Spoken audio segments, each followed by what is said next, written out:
qui s'était passé avec l'enlèvement de ma nièce. Donc déjà, je m'excuse si certaines personnes ont eu très peur, très peur, mais il fallait que je poste ça parce que nous aussi on a eu peur, on était vraiment pas bien. Vous savez ce que c'est que de pas voir son enfant. Donc normalement c'est la fille à ma soeur aînée, ma soeur que je suis directement, sa dernière fille qui aura 2 ans à la fin de ce mois. Pardon. Qui aura 2 ans à la fin de ce mois. Désolé, on a le téléphone qui était mal positionné, donc John est en train d'essayer d'arranger ça. Donc voilà, donc je disais, ma nièce qui a été kidnappée dans la journée du vendredi par sa nounou. Et bien cette nounou là, qui se prénomme Soro Deborah, a été engagée par ma soeur depuis près de 4 à 5 mois, je pense, hein, si je ne me trompe pas. Donc elle travaillait chez ma soeur. Et vous savez, quand vous embauchez quelqu'un, c'est-à-dire que ce soit un chauffeur, que ce soit le jardinier, que ce soit même des personnes qui vont travailler dans votre société comme directeur commercial ou tout ce que vous voulez, même si vous avez un document qui atteste que cette personne-là n'est pas dangereuse, ça ne certifie rien. Ça ne veut rien dire de nos jours. Parce que nous sommes en Afrique et tout est falsifiable. C'est-à-dire, on peut se procurer n'importe quel document. Voilà quoi, c'est déplorable, mais c'est ce qui est. Donc, la demoiselle a été recommandée par une agence de placement de servantes à ma soeur. Elle a tous les documents. Elle a rempli tous les documents. Peut-être là où a été son erreur, c'est qu'elle n'a pas pris de la nounou en photo. Oui, parce que ça lui est pas passé à la tête. On n'a pas de suspicion sur des gens de prime abord. Voilà, nous on est comme ça. Voilà, donc une erreur, oui, mais bon, en même temps, ça peut se comprendre. Et donc, cette dernière-là travaillait chez ma soeur, tout se passait bien, tout se passait plutôt bien. Mais je crois au préalable, elle avait expliqué une histoire comme quoi elle avait perdu un enfant d'à peu près le même âge que ma nièce et tout. Donc ma soeur avait été prise de compassion pour cette dernière. Et au bout d'un moment, elle a commencé à demander, à ma soeur d'avoir 2 mois de salaire d'avance parce que sa mère avait soi-disant des problèmes et tout. Donc ma soeur a dit qu'elle ne pouvait pas lui donner 2 mois de salaire d'avance.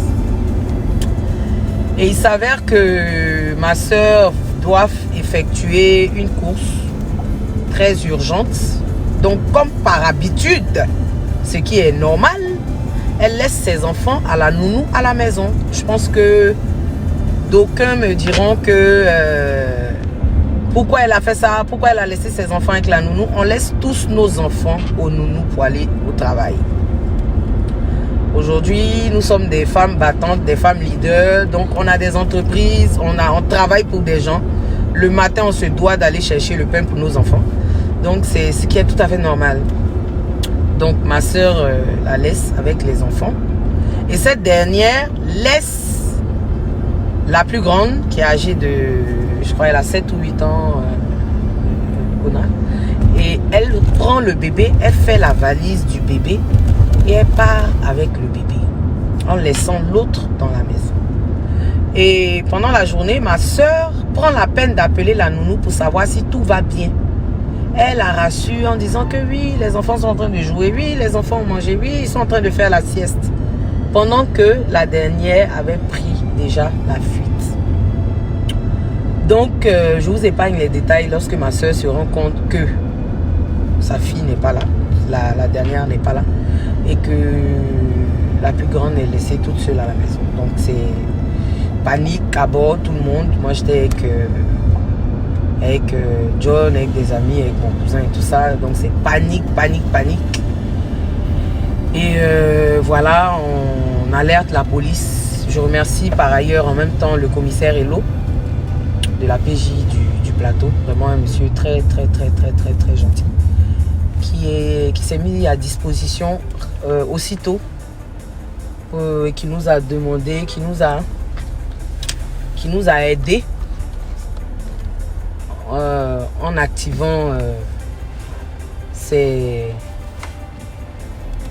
collègues sur l'affaire. Donc ma soeur Adine Bokro a porté plainte aussi.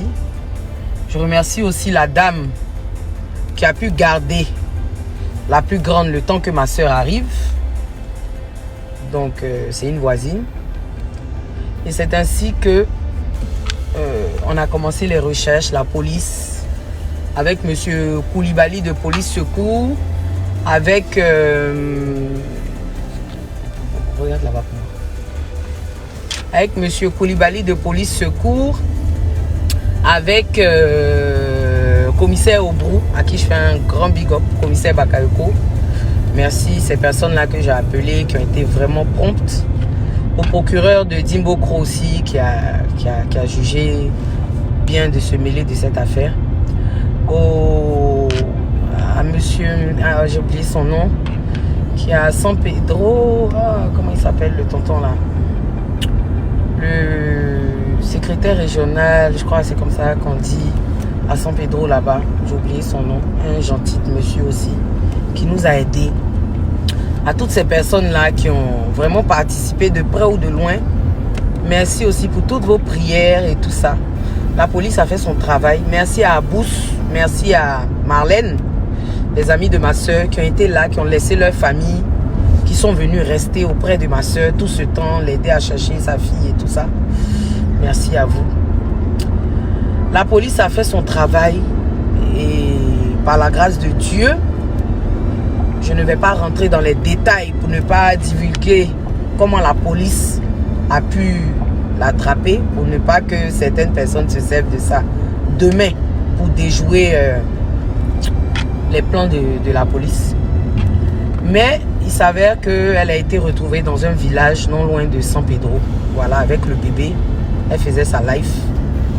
Genre, elle a perdu son enfant, donc elle a eu un enfant qu'elle doit kidnapper, qui sera son enfant, voilà. Donc apparemment elle était prête à rejoindre le Libéria.